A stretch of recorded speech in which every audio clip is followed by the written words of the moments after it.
Good morning. This is Rashad Mitchell. Comes to you live from my YouTube channel as I continue on my part series. On this day, the week that was college football history review, the 1966 college football season. This is week 2. Let's get into it. Starting on Friday on September 23rd. Now this is week that was September 24th, 1966. September 24th, 1966, week 2. But there was a game that was played on September 23rd on a Friday.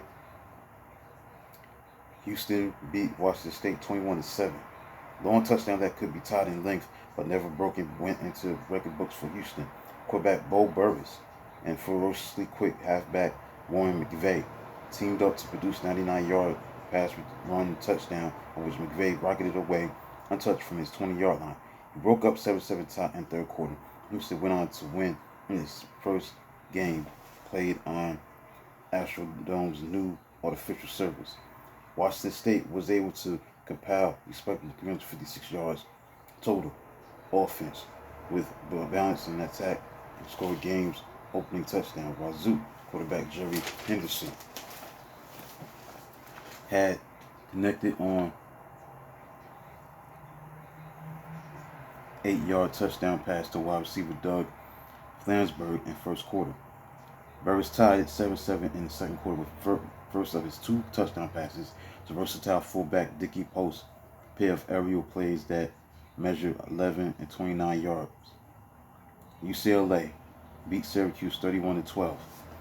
In rain and muck that made most runs highly treacherous, UCLA rang up 31-0 lead as quarterback Gary Beeman, Fleet and Harold Busby formed an aerial team that completely befuddled Syracuse. Rushes was less effective. Bruins halfback Mel Farr was limited to 79 yards and 12 carries, although he contributed a 38-yard dash and set UCLA full field goal by kicker Kurt Zimmerman in third quarter. Beeman gained only 10 yards and 8 carries, although he opened scoring with a 4-yard run in second quarter. Orangeman halfback Floyd Little was effectively corralled by Bruins defense led by tackle John Richardson. Little gained only 12 yards and 9 carries.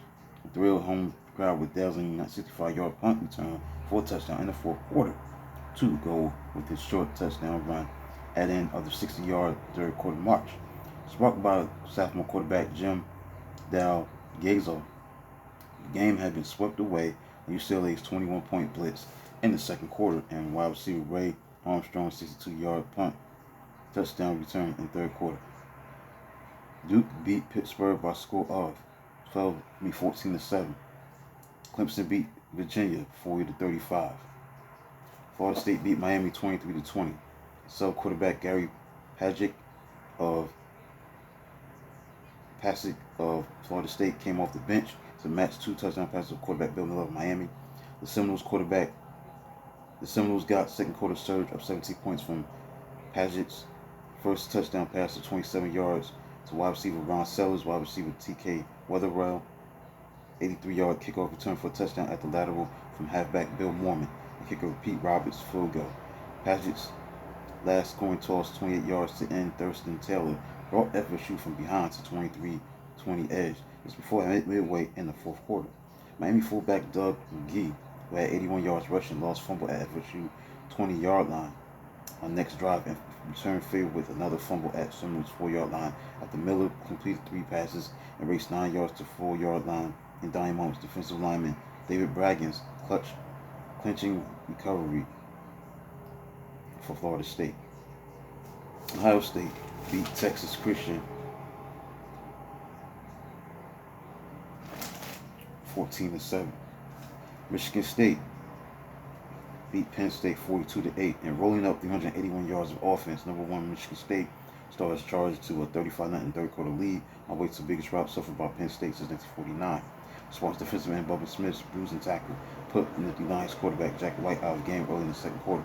Quarterback Jimmy Ray's touchdown average of 36 and 50 yards to end Gene Washington highlight Michigan State's big lead. Fullback Bob Pisa scored twice, and the sophomore understudy Regis Cavender added another for 42-0 fourth quarter margin before a fumble. And fullback Roger Grimes finally put Nittany Lions on the scoreboard with a 1-yard run. Minnesota beat Stanford by a score of 35-21.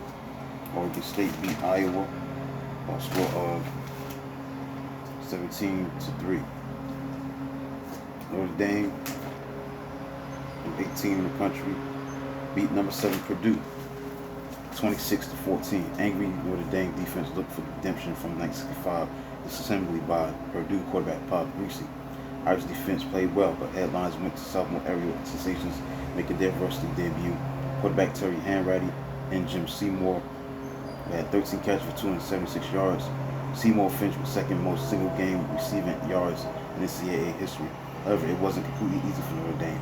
During the first quarter threat, halfback Bob Rocky Blyer drove a pitch out, briefly regained grip, a lost fumble when hit by Purdue defensive back John Charles, defensive end Robert Holmes, Boilermakers defensive back Leroy Keys caught Blyer's fumble in mid-air and exploded for a 94-yard touchdown return. But Irish halfback Nick Eddy immediately countered with perfectly blocked 97-yard kickoff return for touchdown. After two long Hanratty's two Seymour touchdown passes made it 20-7 early in the fourth quarter, UC hit 3 passes for 2 yards to slice Purdue's margin to 20-14. Defensive end Alan Page forced late recent fumble that led to Seymour's third touchdown grab from Hanratty.